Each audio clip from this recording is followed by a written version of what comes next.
right, we'll go ahead and get started. So welcome to our webinar on the basics of design for exhibits. I'm Jeanette Rooney. I'm the Assistant Director for Local History Services at the Indiana Historical Society. Bryce Gorman is with me. He is going to be helping to monitor our Q&A and chat. So Bryce, if you would like to introduce yourself. Hello, everyone. I'm Bryce Gorman. I'm the fundraising educator for Local History Services. And as part of the role, I offer the fundraising side of all of this. I also manage several functions of the Heritage Support Grant Program, and all of that is made possible by Lilly Endowment. So thank you for joining us today. All right, thank you. So before we get started, I want to point out just a couple things about Zoom that we're using. So please note that we're recording this webinar. So your microphones will be muted. You're welcome to keep your videos off, but if you're interested in submitting a question, please use the Q&A function, which you can find at the bottom of your screen. Also through that function, you can submit a question anonymously. And if you'd like to hear from your fellow participants, you want to use the chat feature, and you can also find that at the bottom of your screen. This will allow everyone to see the question and be able to respond. So we're so glad to have you join us today. If you'd like, go ahead and introduce yourself in the chat box right now. And I want to note that we'll be moving fairly quickly and covering a lot of information in a fairly short time. So I'll keep an eye out for any questions, and Bryce will be keeping an eye on that too. But if I don't get to them right away, I'll be sure to leave some time at the end so that I can answer everything. And also, I want to note, after the webinar is over, I will send you all an email that will have all the links to the resources that I mentioned, because there are a lot of resources that I'll talk about during the webinar. And so I'll send you all those links so you don't have to try and keep up with them or save them as we're going. You'll get them all afterwards. I also wanted to note we're recording this webinar, so it will be available for viewing online soon, and I'll send you all the link to that when it's available. Okay, so this is what we hope you'll take away from this webinar. My hope is that you will get some ideas for how design can support your exhibit work, some practical tips that you can use right away to help create exhibits that engage your community, and then some key practices for helping to make your exhibits accessible. And then at the end, we'll talk a little bit about some resources for creating exhibits, different materials and things like that. So welcome everyone. I'm seeing a lot of people in the chat here, so it's good to see you all, and thank you for joining us today. All right, so I'm going to jump right into our content. First, what exactly is an exhibit? Their primary purpose is really to share content with our visitors. They're where we can see and learn about our museum collections and our community stories. Exhibits help to serve a core role in what we do as museums and help us to share our history and culture. With that in mind, I want to touch briefly on our audiences and how they perceive exhibits.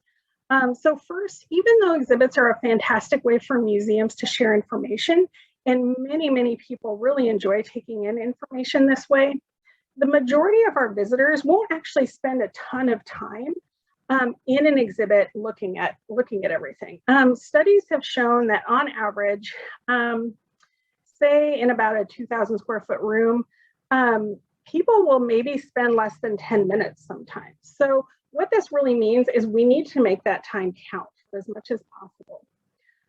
When asked, visitors have said that in the design of an exhibit, what they want to see is the message and the main points right away. They want to know how to begin, where to begin, and how to engage. They want to know what the rules are, basically. They want to find information that's very clearly presented and easily accessible. And they want to have the opportunity to be able to sort of try it out on their own, investigate, make discoveries.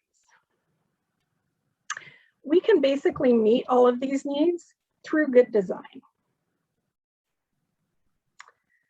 So why is design important? Well, for one thing, it considers our audience. It gets our message across. Essentially, it supports the story. Design is primarily the foundation of our exhibit, and it's really important, especially when it's done well. Its main purpose is actually to sort of disappear, to put the focus on our content and really make our message interesting, accessible, and meaningful, and easy to engage with. Now, we have lots of different visitors that come to our museums and engage with our exhibits, and they might have different ways that they want to engage. These three types of engagement aren't really an exact science. It's not clear cut, but it just kind of speaks to how people might engage differently. Some people might just have a passing curiosity about our content. They might just look at a few images or objects. They might glance at the headings, maybe read a pull quote, and I'll talk in a few minutes about what pull quotes are. Those are our casual observers. Our general interest visitors, which are probably the most common, they'll look at a lot of the same things, our images, our objects, our headings, but they'll also probably read maybe an intro panel, maybe a story panel or two. They might look at some labels, they might do an interactive or two. And then we have the enthusiasts. These are the people who will essentially look at everything in the exhibit. They're the ones who are really interested in the content. They'll want to find all of the information that they can. And the reason why it's important to think about this is because we should be assembling our content and designing our exhibits to really engage with each of these types of visitors, and so that they can engage with our content in their own way. It also means that we need to think on the front end about what content we want to highlight the most, because in our design, that way we can make sure it's emphasized.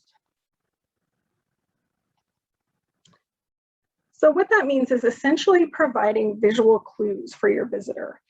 Visual clues, when our minds are trying to identify something, our brains are subconsciously searching for recognizable shapes and patterns. This really helps us process what we're seeing and whether we want to engage with it further. So the first things that our minds process with a design are things like structure, colors, and images. If we don't find these patterns that help us understand what we're seeing, it can make us maybe not want to engage. So for example, if you saw just a blank wall with paragraphs of text on it, with no color, without any change in font sizes, you might not necessarily be inclined to read it. It might not draw you in. So those visual clues are really vital for exhibits, because without them, our message can actually get lost.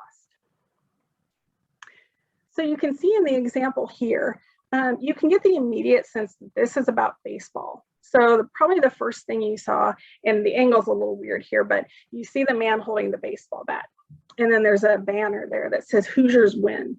The origins of the game with the bats and the baseball symbol. So all of that combined with the sort of color palette that's used here, the historic feel of the image, it might tell a story to you before you even start to come up close and look at the content.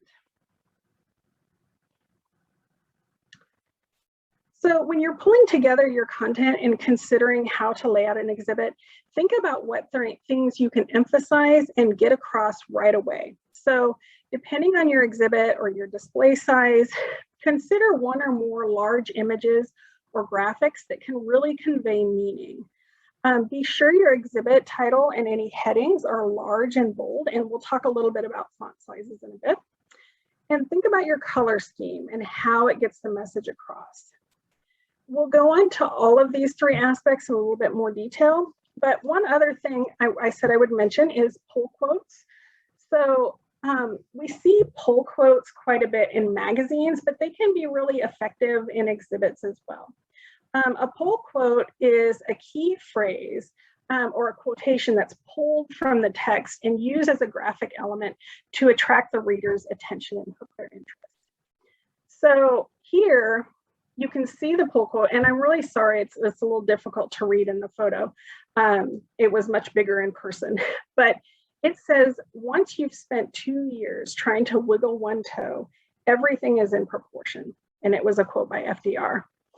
So for the visitor, just this large heading, the pull quote, and the image provide a really powerful message in and of themselves, and hopefully invite the viewer in to want to learn more. Okay, so we're going to jump right into design elements, and I'm going to start to look a little closely at how all of this comes together. So we're going to start with first with the elements of design. These are the main parts, the images, the colors, the fonts, the objects, and how all of those things come together.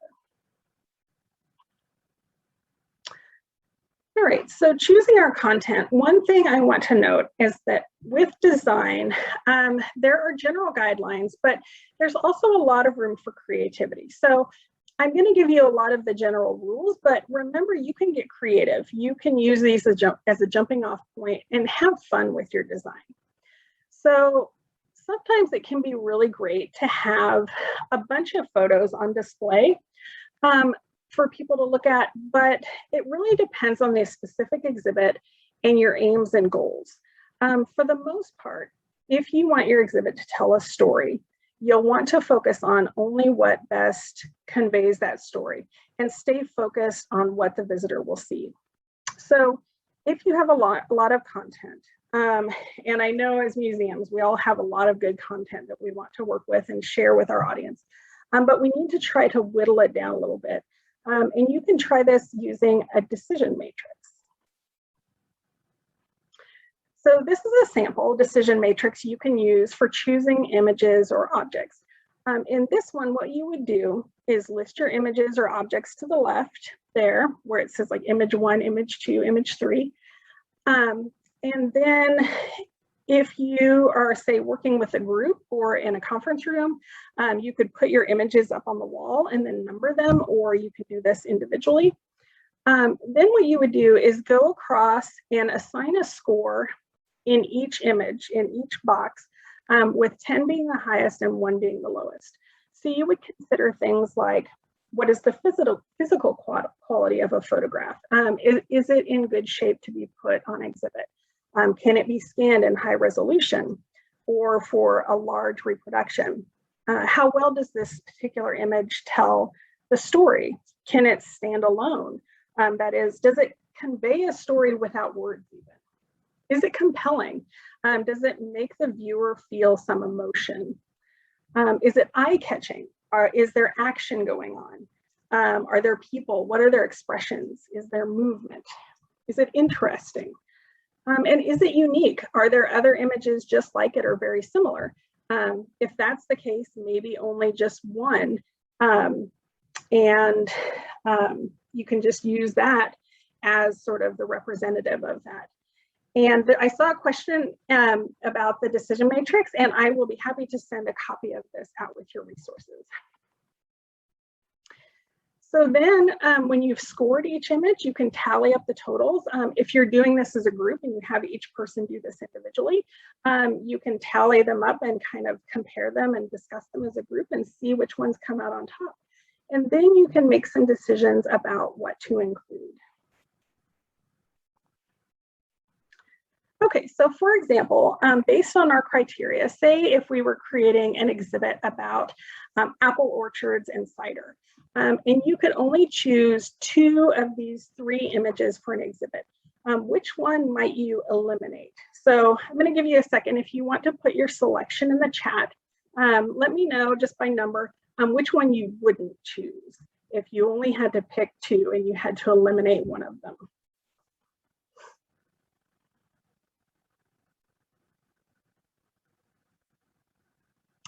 Yeah, I'm seeing a lot of 3s there, and that's the one I would pick to eliminate as well. So probably the reason, I would assume, is because that one's not quite as dynamic. It's a nice image of an orchard, but there are no people in it. There's nothing really happening. So if we only had to pick 2, we would pick the ones that really advance the story. So this just gives you some things to consider when you're trying to select some content for your exhibit. and you have a lot to whittle down. And there's another good note in there too. There's nothing to date it like the others. It could have been taken yesterday, or it could have been taken 100 years ago. We don't know. So the other ones we can tell by the clothing and the people in them. They tell more of a story about the time and the place. So good point.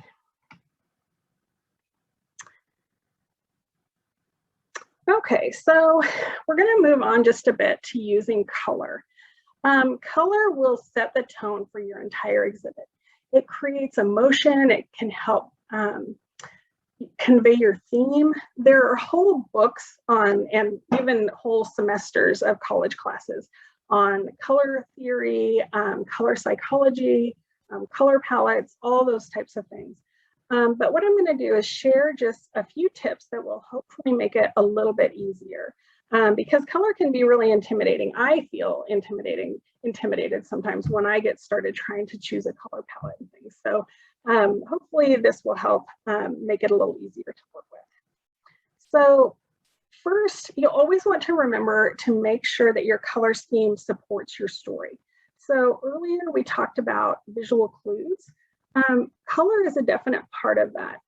For example, in the example here, we have mainly blues and grays.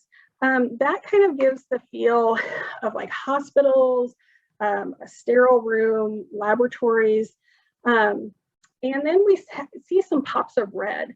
That might put you in mind of danger or even blood, because we're talking about ending polio. So it evokes emotion and a sense of the mood that supports the story. And I want to make a note about incorporating bold, warm colors like red. A little bit can go very far. That's why you often hear the phrase like a pop of color. Warm colors such as red, yellow, and orange in bold tints have a tendency to sort of visually advance, while cool colors such as blue and green tend to recede into the background. So a little bit of those really bold colors can go a long way. The other thing you want to do is always make sure there's enough contrast, especially when you're using color with text. And we'll talk a little bit more about that later when we chat about accessibility. And then one general rule of thumb for using color in design, one color should always be your dominant. And this could also be white or black. Those are colors as well. And the other should always be used as accents. And an easy rule of thumb for this is the 60-30-10 rule. And let's look at an example of that.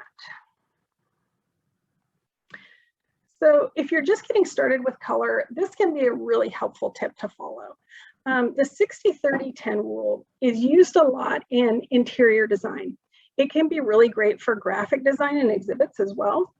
Essentially, you have one dominant color that makes up 60% of your design. This is usually, but not always, a more neutral color. Then you have about 30% of your design that's a supporting color to stand out a bit, and it complements the main color. And then you can do a pop of something more bold for about 10% of your design to make certain important elements stand out. So this is an example you can see in both interior design and an exhibit. As an aside, this was purely accidental. I found the left image online to show sort of how it works in interior design. The right image is actually an image from one of our exhibits that we had a little while back, and it turns out they have almost exactly the same color scheme. So that was a happy coincidence. But basically you can see in the room on the left, the walls are kind of off-white, and a lot of the main elements are off-white. Then you see gray as sort of the secondary color, and then some little pops of yellow. And then on the right-hand side, you can see the same thing. The image is black and white, so it lends to that gray. The overall main color that you see is off-white, and then you see that pop of yellow. And that pop of yellow also helps to illustrate the hierarchy.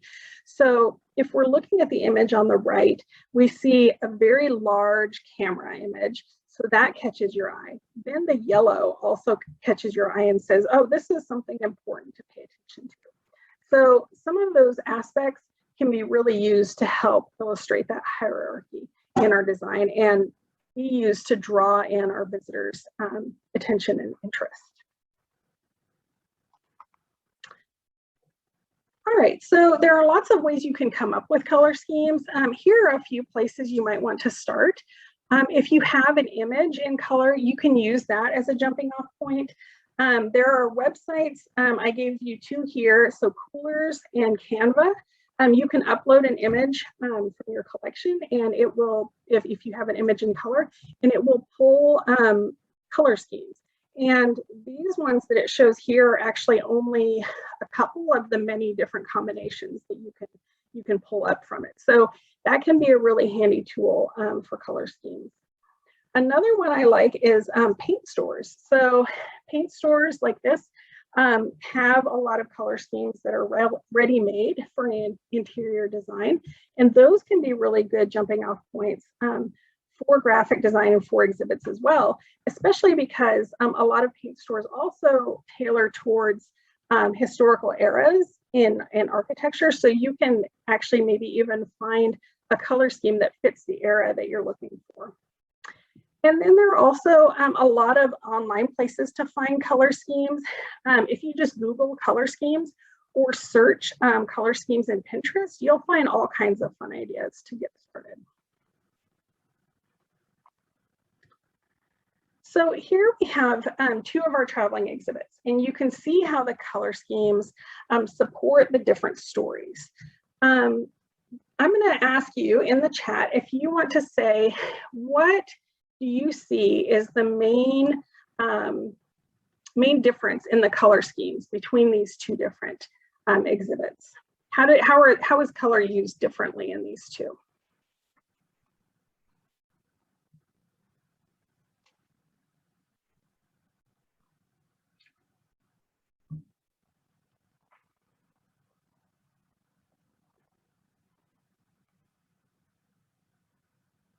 All right, one's more playful and one's more mature, children versus adults as our audience. Excellent, yes. Bright colors are more childlike.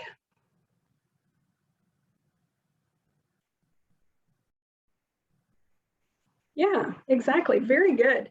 And so, yeah, the deep green and maroon are more serious, more of a punch on the left, muted on the right, more somber. So yeah, exactly. These two different colors here, two different color schemes, help to show what the message is. So on the left, we have the exhibit about Indiana cartoons and comics. The color scheme actually is based on 3 Indiana characters. So it's Clifford Red, Garfield Yellow, and Raggedy Ann Blue. And you notice it's kind of hard to see here. It's a traveling exhibit in 4 big sections, but the blue is a little bit more prominent than the yellow, and then we have a little bit smaller sections of the red. The color scheme, you know, like you all pointed out, it immediately puts you in mind of children because it's a primary color scheme of red, yellow, and blue, and it's used in bright shades. So it's really reminiscent of sort of fun and cartoons. And then on the right-hand side, like you all said, we have a muted color scheme. So we have army green with some pops of dark red and off-white. It's a much more somber tone. It's a more serious subject. It's you know, we're talking about World War I, the Great War. So it might put you in mind of history, military, war. And you might notice too that both exhibits use red. They both use pops of red, but the different shades give you different impressions. So there's not, again, not a one size fits all, but you can kind of get the feel for how different color schemes can really get your story, set your story in motion and really share it with your visitors. Okay, so I know there's so much more that we could talk about with color, but I'm going to move on to using fonts. Are there any questions about color before we move on just a little bit?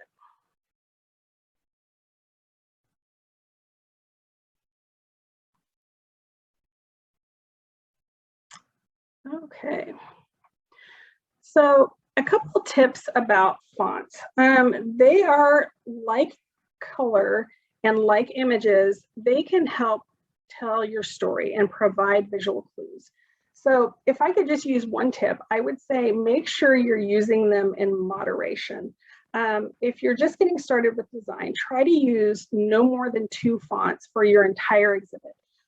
So maybe one font, you could use a specialty font for a few headings, and then a basic font for all of your body text.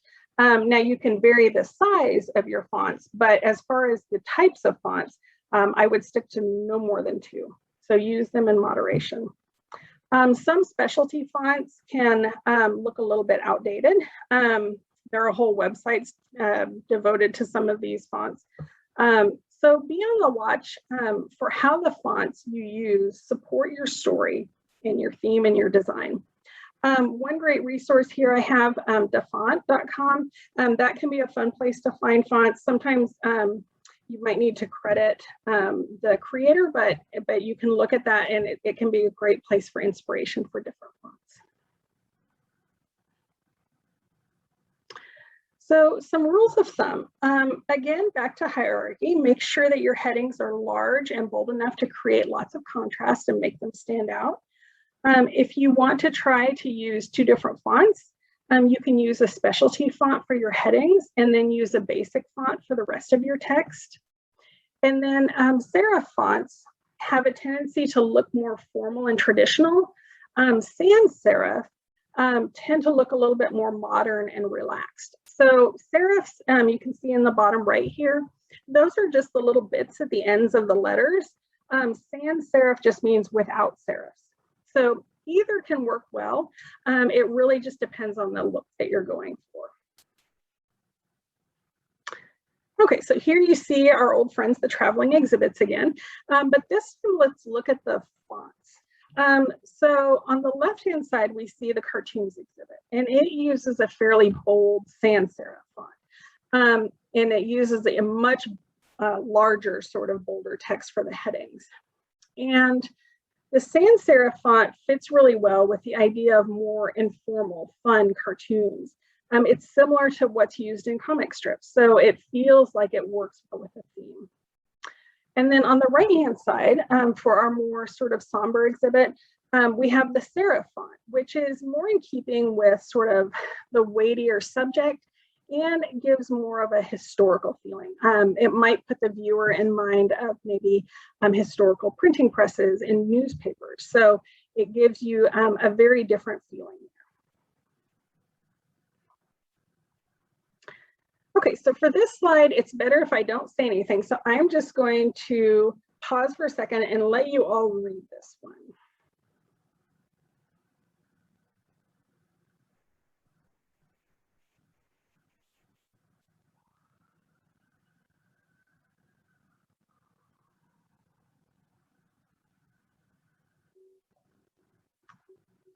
Okay, so essentially, you can center some large headings, some small bits of text, maybe a line or 2 if need be, but anything that's going to be a block of text that needs to be read, say a paragraph or so, it should be really left aligned or justified. So it has that solid left edge there. Okay, so we can't really go too much into exhibit writing, but the amount of text is also part of your design. So in order to keep your main point at the forefront, it's important to only include the information that gets the point across. Same thing like when we worked on the images earlier. So one author, and I highly recommend her books if you're getting started with exhibit design, Beverly Serrell. She's done a lot of research on audiences and exhibits, and she noted the reading speed for adult visitors to an exhibit is about 250 words per minute. So if we're in our standard exhibit space, say about 2,000 square feet, and if they spend the average time about 10 minutes, and say they divide up their time between looking at objects and photos and reading, as well as talking with maybe other people that are with them or in their group, they might only read about 625 words total. in the entire exhibit. So oftentimes when a visitor is looking at a longer bit of text, say more than 200 words or so, they aren't actually reading it, but what they're doing is scanning it for really interesting bits of information that they can pull out, those sort of like, look at this kind of thing. So what you want to do is make sure that you're primarily highlighting, a lot of those relevant and interesting points, just like we needed to cull our images to only show the most relevant content. Now, this is not to say that your whole exhibit needs to only have 625 words. Remember earlier when we talked about those different types of visitors, we want to make sure that we're keeping the visitor in mind, highlighting the most important points, but also providing content for everyone who wants to delve a little bit more deeply into it. So these are some sample text links. These aren't by any means hard and fast rules, but they're more of a rule of thumb if you're just getting started. And then for reading level, again, you want to keep your core audience in mind when writing, but the average reading level for exhibits should be somewhere between 6th and 8th grade levels.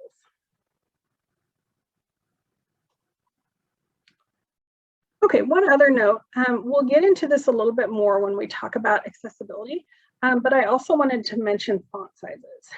The absolute bare minimum, and this should really only be for image credits or short labels, is 18-point font. And that might seem a little big, but when you consider people are often standing back a foot or two, it will feel much smaller on the wall. So for any content text, I would go with a minimum of 24-point font and preferably even larger. For universal design, the recommendation is generally 28 to 32-point font.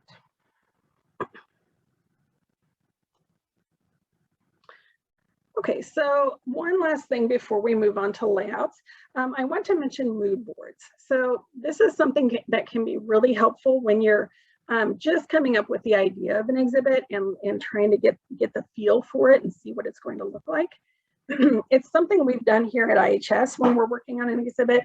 It helps to get a feel for what the color scheme, what the images, what the fonts will be, and how all they'll work together. You can put it together without thinking too much about layout at this point. It's mainly just to get a feel for the exhibit and how it will convey your message. You can do this on a Pinterest board, in a Word document, or just by cutting out reproduction images and ideas and patterns, fonts, graphics, and then pasting them into a notebook. Whatever works best for you in your process. If you Google mood boarding, you can see lots of great examples for how to put one together, and I've got a link that I'll share with you as well. Okay, so we're going to switch gears a bit and talk about how you go about laying out all of these elements in a cohesive design. We're going to quickly go over using blank or negative space, alignment, proximity, using hierarchy, and then consistency. And these all sound like complex ideas, but they're pretty easy to employ, and we'll go through them fairly quickly. Are there any questions before we move on? Feel free to type them in the chat or Q&A.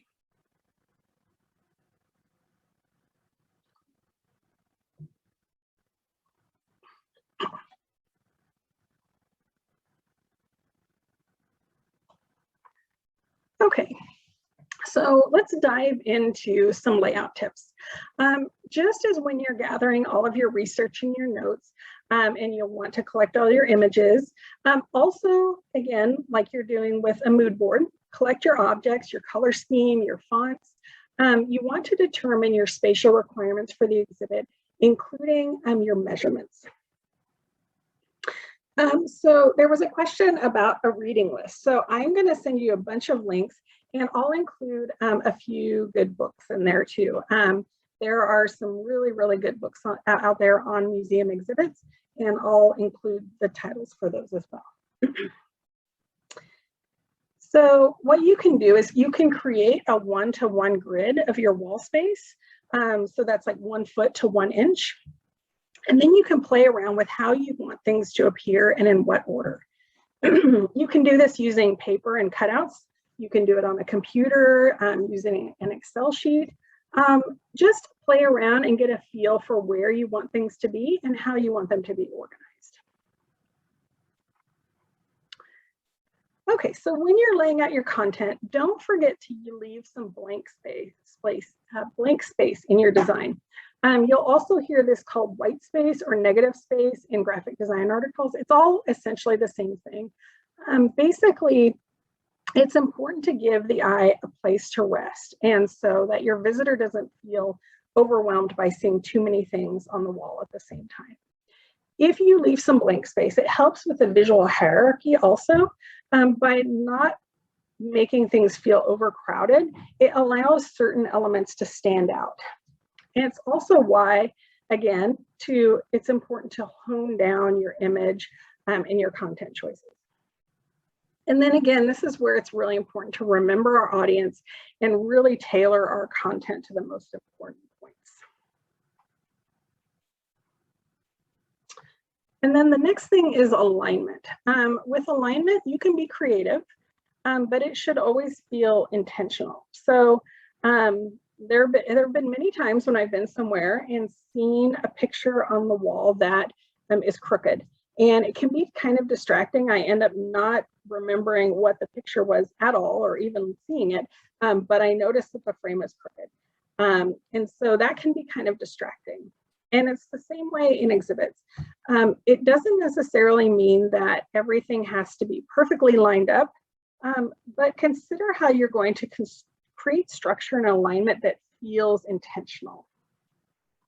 And that's where using a grid can come in really handy, because you can break free of it, but it can also provide some constraints to help you sort of get things lined out in a way that feels intentional.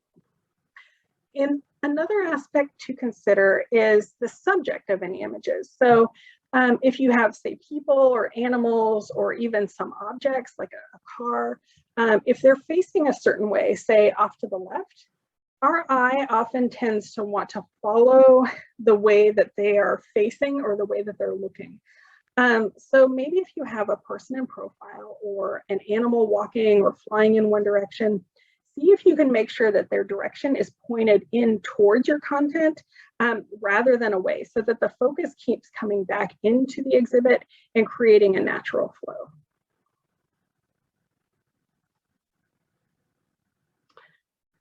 And then if you've ever been in a museum or a place and you couldn't figure out where the label was for an object, or saw a label and then couldn't figure out what it goes to, this is where proximity comes into play.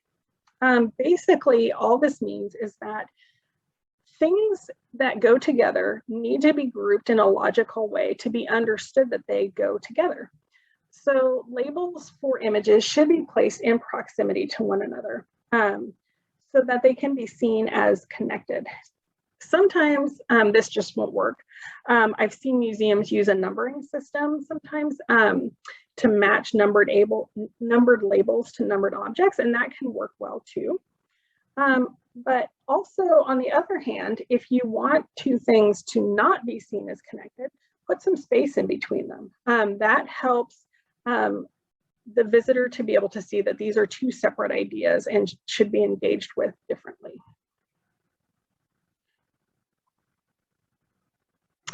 And then again, with the visual hierarchy, you can achieve this by using contrast and varying the size or the color of some elements that you want to be more noticeable. The thing is, if everything is the same size, shape, etc., nothing really stands out as special. And it doesn't really give the viewer a starting point for what's most important. So if you use contrast and visual hierarchy, by making a couple things either bigger or making them stand out in some way, it helps to create that storyline for your visitor to follow. And then one last tip for layout. This is especially important for exhibits that are in multiple parts. It's important to repeat some elements throughout the entire exhibit to show that everything goes together. It doesn't necessarily mean that everything has to be the same. What this means is you could change up the color that is most prominent for different parts, but keep the same color scheme. You could make sure that all of your subheadings are the same size and same font. You could stick to a basic header for each section. All it basically means is that you repeat some elements throughout to show that it's part of a cohesive larger whole. Again, what that means is you don't have to have everything exactly the same, just make sure it feels like it works together. Okay, so here are a few design resources. There are lots of others out there.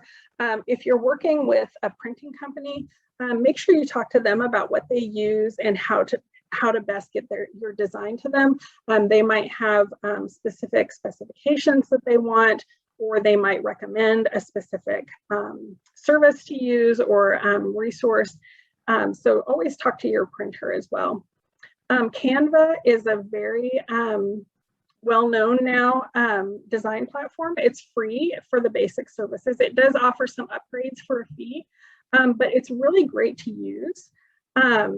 And you can come up with some designs pretty quickly. And someone put in the comments, they offer a free pro subscription to nonprofits. So good tip there. It's a really fun one. And Adobe Spark is also a free basic service. Again, it has some fees for some other things, but it does have some good features that you can use to work on design. And then this is the link to mood boarding, which I'll include in your links after the webinar.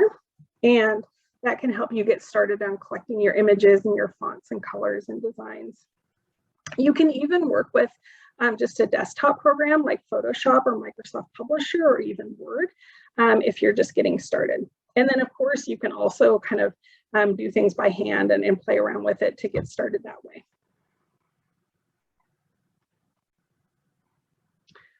Okay, so now that we've gone through all those parts of design fairly quickly, we're going to go through an overview and we're going to do a process for review. And then we'll talk about some of those materials and resources. So I did a quick mock-up exhibit on the theme of autumn in Indiana. It felt kind of right for the season now to create a poster exhibit. So here I have all the content I looked at starting out. There's way too much here for what I was looking at. So I needed to make some decisions and cull down the content of it. So here you can see I eliminated a lot of things. This is the final choices that I made. I wanted it to be about autumn in Indiana and then show the work involved in harvesting and also sort of the fun side of fall, because we do love fall here. Okay, so I dropped the content into Canva to start playing around with the design. So here is just the content just tossed in there, nothing happening with it yet. So then I chose a color scheme based on the photo from our collection. I let Canva help with that. We have a dark green background and then a lighter shade for a little bit of contrast, yellow for the secondary sort of color, and then orange for just that pop of color. And I needed to create some contrast for the visual hierarchy. So I made the main image and an image that represents each of the two different sections much bigger. I created a title in a different font and enlarged the subtitles and the pull quote. And then in doing this, I also created some consistency with the fonts and the subheadings and the color scheme. So it helps pull some of those same elements across all of the different sections. And then to make sure that things seem logically grouped together, I moved things together in proximity to their sections. And I moved the text of the main title together, grouped it there so that it all works as one sentence. And then I also moved the image credits in closer with each image so that they're clearly associated with that image.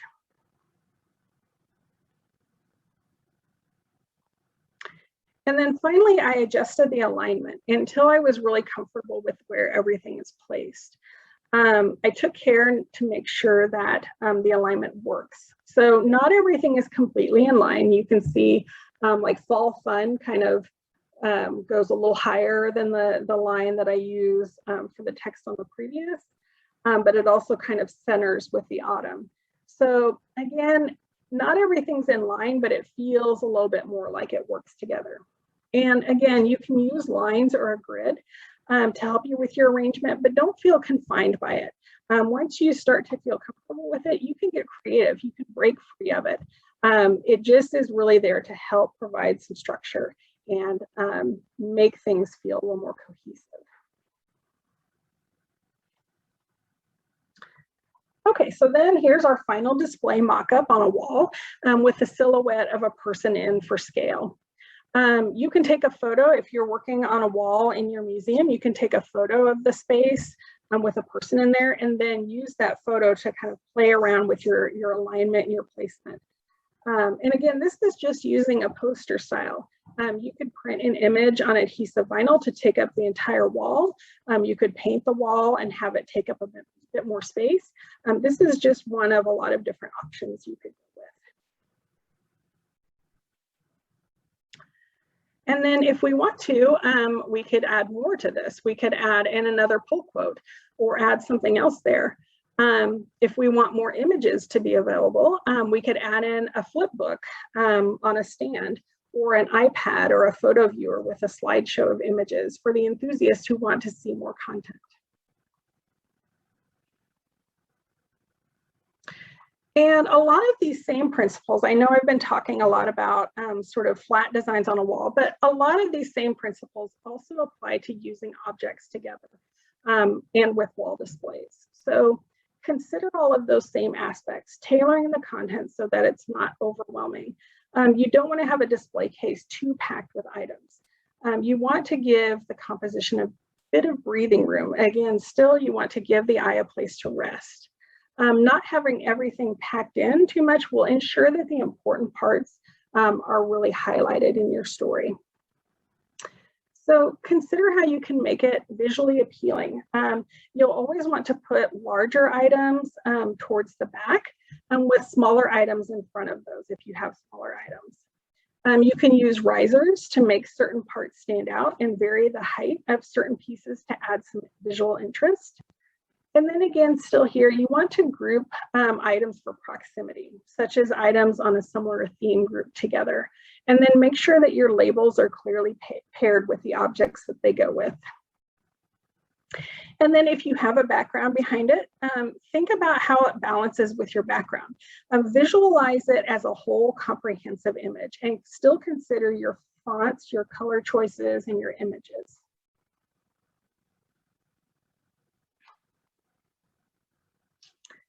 Okay, so now that we've gone over some design fundamentals, I want to talk for just a minute about accessibility in universal design. There's a really lot of information to consider here, so I'm going to just hit on a few key points, and then I'll share some resources where you can find more in-depth information. All right, one of the main things is wall placement. All of your body text, that's the main text that people will be reading in an exhibit, should be placed no lower than 42 inches from the ground and no higher than 70 inches. This can vary just a little bit, but you generally want to have it in that range and then centered at around 52 to 54 inches. You can put much larger headers up higher, but all of that main text needs to be in that area. Again, like we mentioned, your font size, the minimum is 24 point, but ideally for universal design, 28 to 32 point is your ideal size. And you can occasionally make some exceptions for image credits, but then again, that's the basic standard.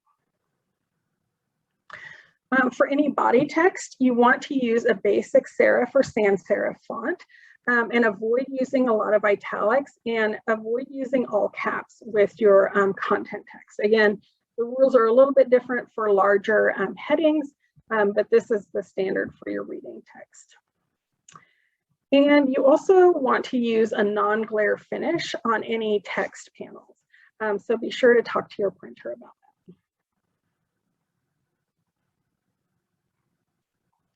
And then here are also a few tips for working with objects and accessibility. Small objects that are mounted on the wall, you can see there on the left, should be centered at about 40 inches to allow people who use a wheelchair to be able to see them in the best way. If you're using display cases, if you have smaller or flat objects, again, place smaller objects in front of larger ones so they can be seen well. For flat objects, you want to make sure that they're no higher than 36 inches from the floor to be able to be seen from above. And then for photos or labels that are in a case, place them on a 45-degree slant so that they're easy to read. You also want to try to remember, if you have a display case, you know, a lot of museums, and we've done this too, get display cases from like jewelry stores and things like that. Sometimes they have a fairly low shelf at the bottom. But if we have objects that are smaller down there or text, that can be a little difficult for people to be able to get down to that level to read. One good option that you can do is actually build a base to raise up the height of your display case to help make those things a little bit easier to see, or only put larger objects on the bottom that are easy to see without having to crouch down. So another thing to look at is in the physical space of your exhibits, consider things like wheelchair clearance, using interactives. There's so much information about this, I can't go into all of it, but I will give you some resources that give you the specifications for all of these different things. Another aspect to accessibility is contrast. You have to be really careful about using text and colors together. There are some online tools that can help you check whether two colors provide enough contrast, and there will be one in your resources. So for example, when you look at these three boxes with the color text inside, it's really hard to see some of the words on the backgrounds. And then also keep in mind that even if you can see the colors standing out in some cases, sometimes a person with color blindness still might not be able to see it. So it's always important to make sure that you have enough contrast there and that you check it out using a color checker to make sure that it really is standing out enough. The same thing is true for text over images. You have to be really careful when you're doing this. So if you put text over an image, just make sure that there's enough contrast. So you can see in the examples on the right, in the top image, it's a really nice image. It would be nice to have text over it, but there's really no place in that image that provides a sort of subtle single color background that would be enough to make the text stand out enough. In the bottom, since we have some of the lake that's sort of this solid blue, we can put text over it. But even with that, I put sort of a translucent color box behind the text to really make it stand out. So the main thing with using text over images is just to make sure it's legible or avoid it entirely. So these are some of the resources for accessibility, which I'll send you. For starters, I would very much suggest that you take a look at the first two on this list. The Universal Design Plan by the Museum of Science is really good. It's got a lot of great information. It's broken down in a really easy to use way. And the Smithsonian guides guidelines for accessible exhibition design, they've done a really great job of putting together a very comprehensive amount of information there. And it's also easy for us to be able to read and pull information from. And then there are some other resources here worth going into as well. ADA Indiana, or if you're not in Indiana, check out your local ADA office because they can be a great resource to find out, to make sure that you're being as accessible as possible. Okay, so finally, I'm going to go over some basic materials in construction for exhibits. I'm sure that most of you have probably already done a lot of these things or have a lot of these things in your toolkit. And you probably even know of quite a few that I don't mention, but we'll go over some ideas and maybe find some different tools that you can use here. Okay, so one material that we've used here in the past for some of our traveling exhibits is called expanded PVC sheet, or Celtec is the trademark there. It's kind of like a thick, solid plastic piece. I think the best way to describe it is think along the lines of like a PVC pipe, but in a flat format that can be printed on. It comes in a variety of colors. These have proved to be pretty durable. This traveling exhibit is at least 14 years old. It's traveled a lot and it still looks really good. This picture was taken about 1.5 years ago, I think. You would need to work with your printer to see whether they print on this material and what the cost would be. And again, it kind of depends on how you're going to use it, what you're going to use it for. If you're doing a temporary or a semi-temporary exhibit, you could use foam core for some wall-mounted parts. Foam core is basically a polystyrene. Think of it in terms of like a little heavier version of styrofoam that's coated on the outside with a thick paper. You can adhere reproduction images to it or printouts using a spray foam or sticky tape. Some of them have sticky surfaces, so you can just peel it away and adhere your image to it. And you can cut those to any size or shape using an X-Acto knife. Always make sure your X-Acto knife is very, very sharp. Otherwise, it will kind of make it chunk up a little bit. You can also use Gator Board. It's similar to foam core. It's a little more durable because instead of the paper outside, it has a combination of wood fiber and plastic veneer. So it's a little more durable. And then there's also matte board. That can be really great for smaller items or exhibit labels. So for temporary exhibit or for some elements, these can be really good materials. They're pretty inexpensive. You can find them at most any craft store or online. There are also lots of adhesive materials you might consider. Of course, none of these should be used with original artifacts, but for reprints or reproductions or labels, these can be really great items to keep in your toolkit. So again, spray adhesive can be used to adhere images, posters, exhibit labels to foam core or Gator board or matte board. Double-sided tape can be used to affix things to the wall. Keep in mind, it won't necessarily come off cleanly though. Adhesive Velcro can be really handy if you need to reposition items or if you think you're going to be sort of changing out things that are going to be about the same size and shape. Glue dots can be really handy for smaller items, and then command strips can be really nice if you're using lighter posters or things on foam core and need them to come off cleanly most of the time. And just as the labels say, it's a good idea to test these out before you use them in larger quantities to see how they hold and how they react with your surfaces in your museum.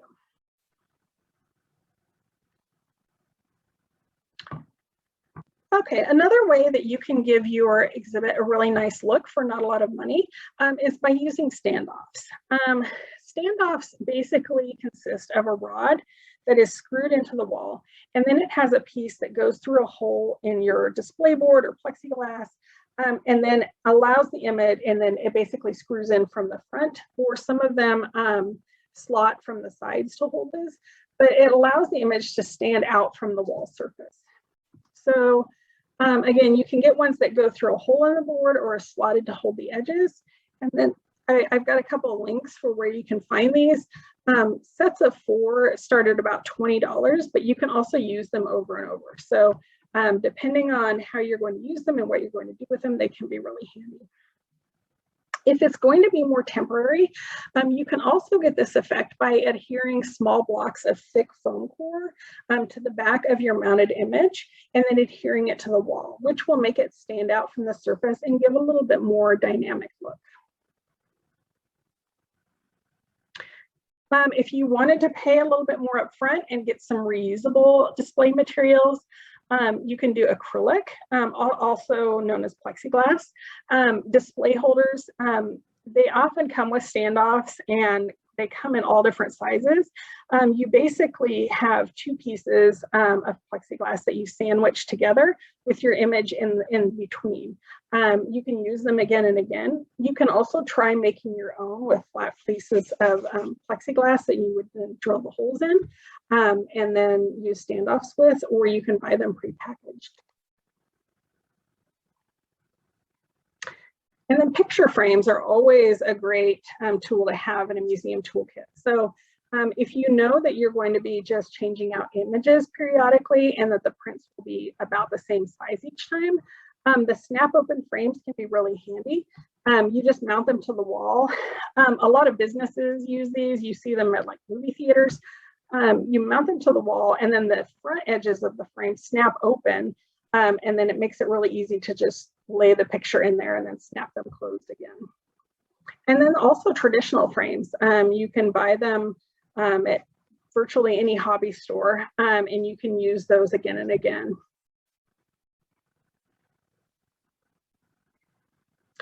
And then another way to give your design an easy and fairly inexpensive upgrade is to print on adhesive vinyl or a recyclable material letter for your lettering. So most printers will print these. You can order them online, starting at about, say, $10 and up, depending on the size and the scope. Crickets range from about 180 to 400. You can get those at, that's the printer thing that you see here. You can get those at a lot of hobby stores, but you can print your own lettering with those. And then another material is called Phototex. It's an adhesive polyester fabric that can be printed on in sheets, on an inkjet printer, or on larger rolls by professional printers. It's not super expensive in the grand scheme of things, and you can use that to make larger wall graphics that can be actually removed and repositioned. You can actually even take it off the wall, crumple it up, put it back on the wall, and it will look fine. So it's a really nice, easy thing to work with. So again, talk to your local printer about these types of options. You can also use vitrines and display cases to display your artifacts. They're generally made of a solid core base of some sort, and then acrylic or plexiglass. They can be very, very pricey to buy them new from places like University Products or Gaylord. You can also make your own at a fraction of the cost. The one thing I will say is that if you're pretty comfortable with it and you're very experienced, you can make your own plexiglass cases. Those actually tend to be not as pricey as the bases and the full structure. So you can try making your own base and then just buying the acrylic or plexiglass top to go with it. There are a lot of YouTube videos out there. There's some good DIY places for how to make your own bases for those. The only thing I would caution is be very careful about what materials you use for the bases and for any structure that original historical artifacts are going to come into contact with. I have a handout from a conference that's really handy that I've gotten permission to reuse that I will send you that actually talks about all the materials, different types of wood, paints, stains, all those things that should and shouldn't use in contact with objects. So that'll be part of your resources.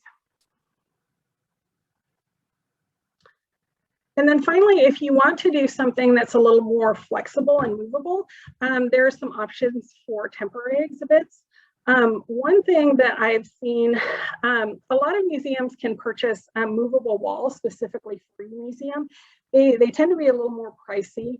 If you're doing something a little smaller and more temporary, one thing that I've seen a lot of museums do is use hollow core wood doors, which you can buy at like a home construction store. And they're fairly expensive. They're not really heavy. You can paint them any color you want.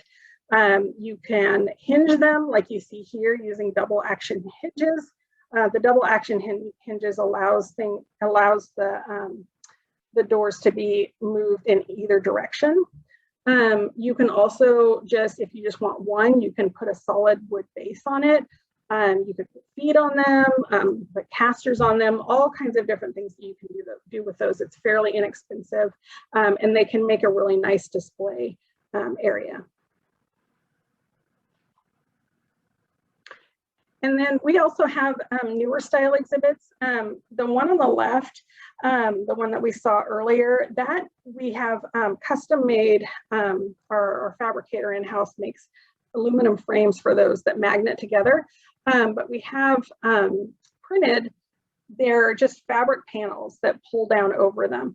And the printing on the fabric, it's not incredibly expensive, and there's a lot of different applications for that, a lot of different ways you can use it. We also have some that are pull-up banner stands, so if you just want to do something fairly quick and easy, that can be a good option. You can buy just one or more than one.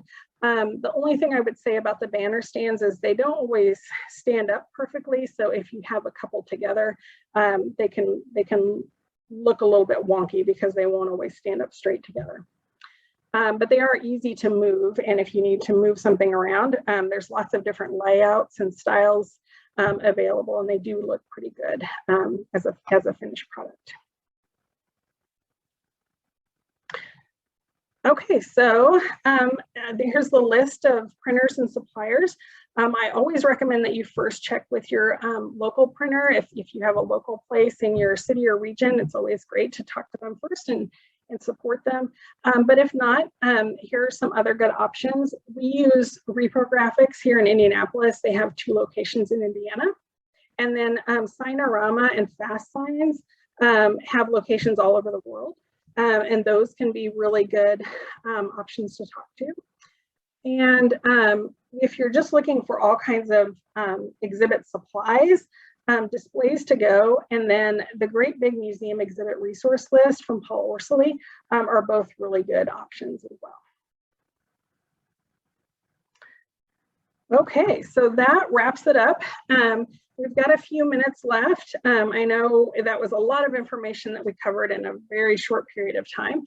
So I want to open it up to any questions. So feel free to put anything in the Q&A or in the comments, and I'm happy to answer those.